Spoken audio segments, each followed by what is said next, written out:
खातून के घर में पुलिस पहुंचती है और पूछती है कि भाई इस नाम की खातून है वो किधर है, तो घर वाले कहते हैं कि वो तो लापता है, हम लोग तो खुद उसको तलाश कर रहे हैं लेकिन वो हम लोगों को नहीं मिली, क्या आप लोगों को वो मिली है? पुलिस अपनी मजीद तफ्तीश जो है वो मजीद बढ़ाती है और इस खातून के 2 बेटे हैं जिनमें से एक का नाम है शफीक और एक का नाम है नबील।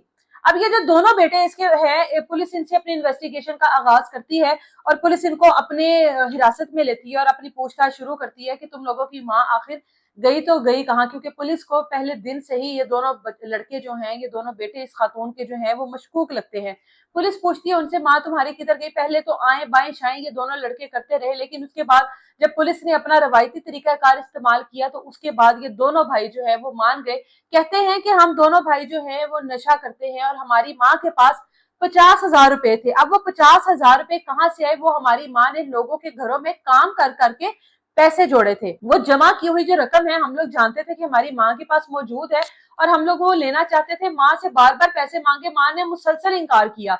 हर बार माँ से पैसे मांगे, हर बार माँ ने इनकार किया। आखिर माँ ने अगर पैसे जोड़ रखे थे तो किसके लिए जोड़ रखे थे, अगर हमारे काम ही नहीं आने